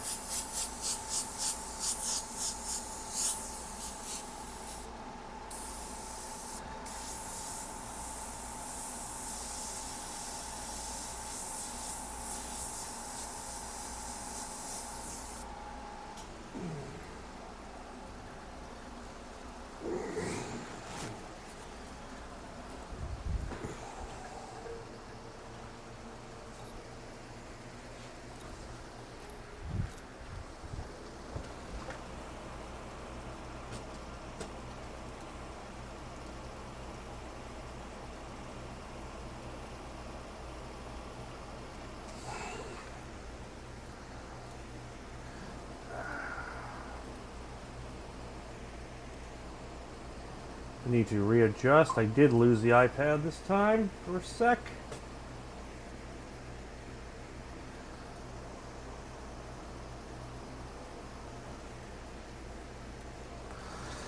There we go. I can see it. There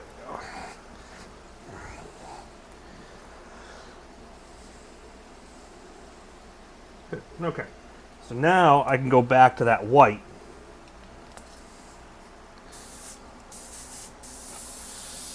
Make this candle the center bright.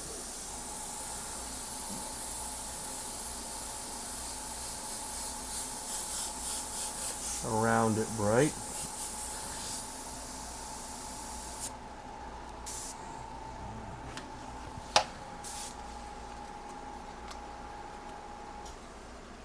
Yeah, it's not dead center exactly.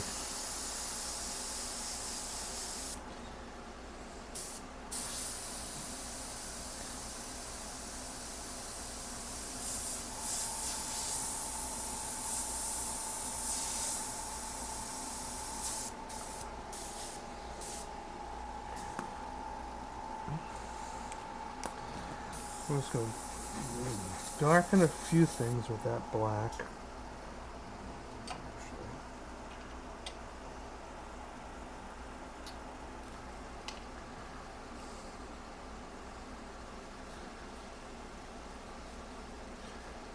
Have a good one, Mr. Barker. Thank you for popping in. It was good chatting with you earlier today as well. Keep moving things forward, brother.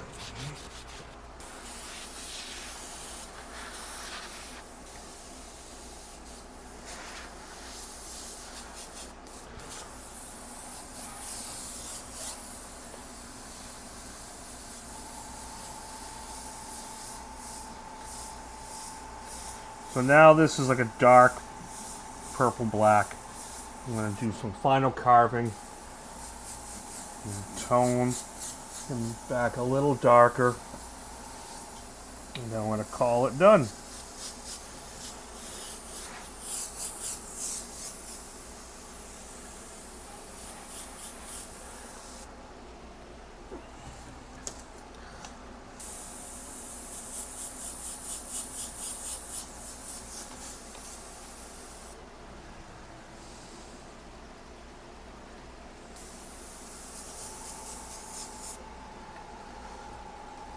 And then we're gonna pinstripe it.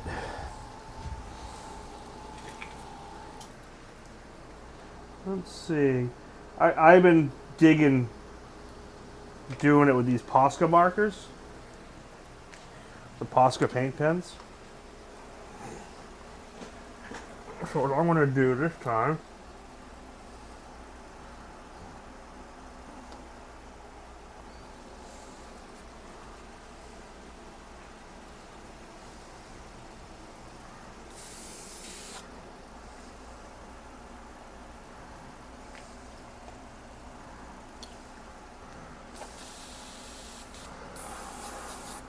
I'm going to use this pink pen. And then I'm going to do a purple over.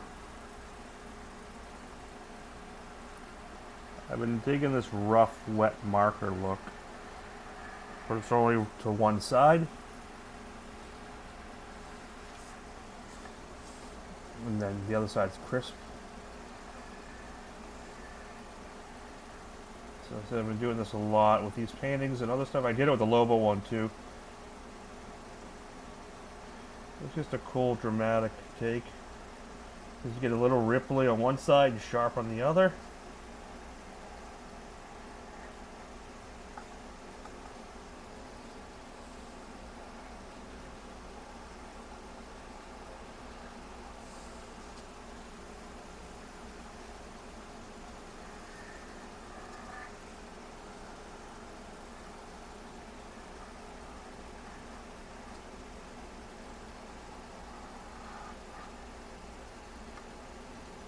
And what I'll do, I'm just going to kiss it with a little purple.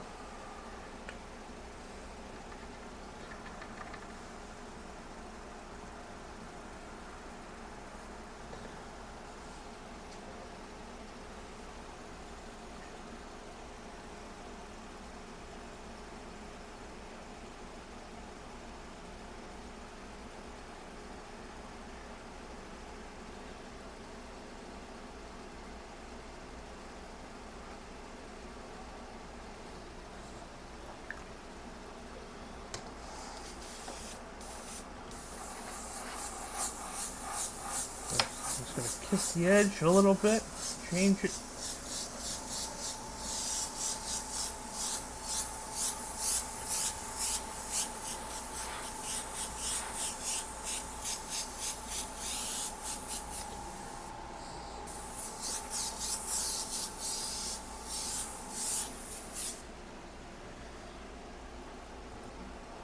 I think that's going to be it.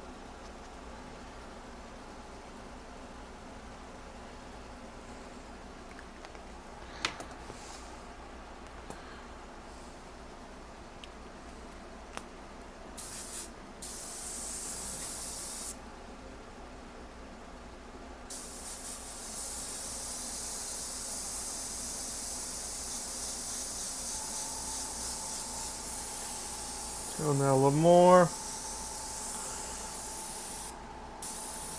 Alright, let's pull this and see what we got. Actually, I'll do a couple more.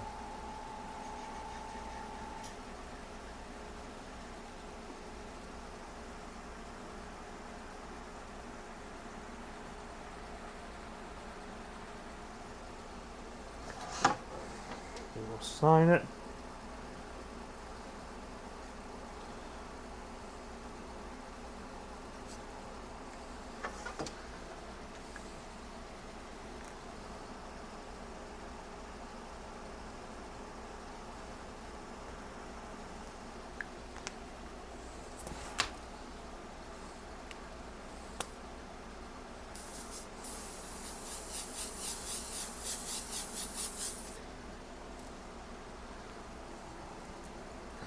$9.52. I think that worked out really good.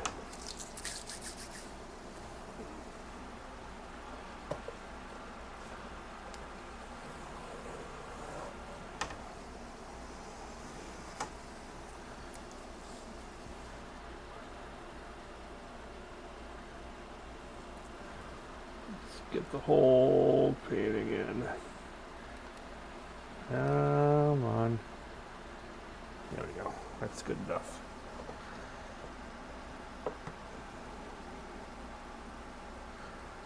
Were you the one crying about...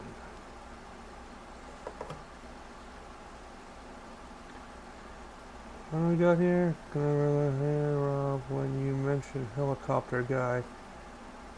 That me? Mike Spencer. I don't know who Mike Sasbo is. I don't think so.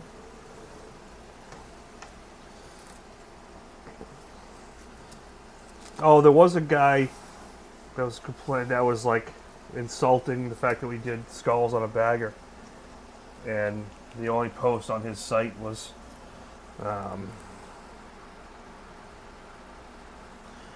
couple of remote control helicopters. I don't think that was you, though.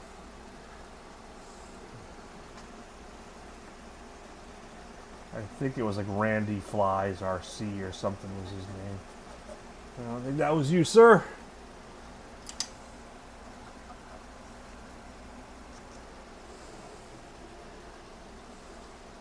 Nice. Yeah, it was not you.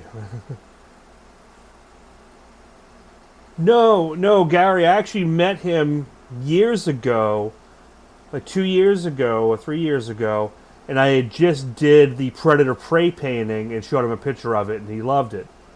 And he had mentioned how he can't airbrush worth anything, he can never get it right, and I always say, told us, you ever want to learn, you're more than happy to work with it. Oh, that'd be great. You know, and I didn't have a business card on me, but I gave him my phone number. He probably didn't remember afterwards. But so this time, I'm like, oh, I'll give him that painting.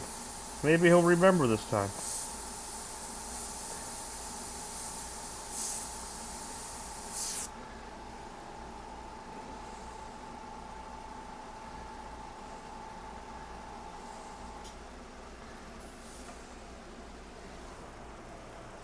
Yeah, I gave him a good... I didn't go after him. But I gave him a good piece of my mind a little bit.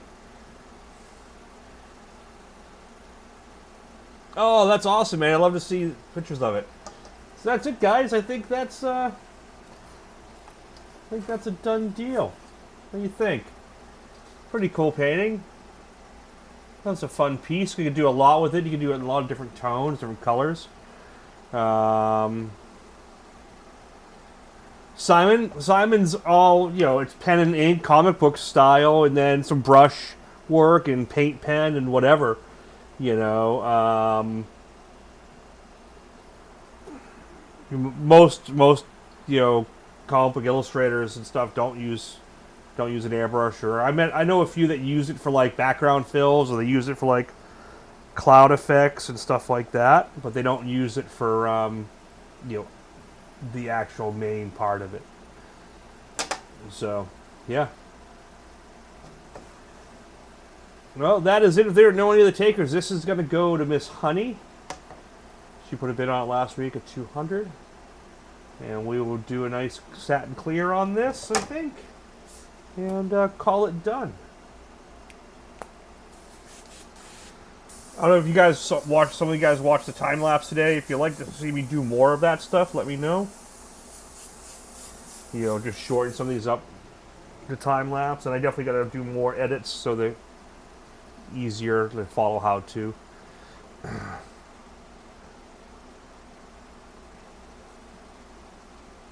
No, Gary doesn't bid on all of them. Gary's got a bunch that still have yet to get to him, so. Gotta get caught up. Like I said, I probably won't do a feed next week. Because we'll be getting Kaylee ready for school. So keep an eye on the socials. You know, and let me know when that's... I'll let you all know when that's coming up. And go from there.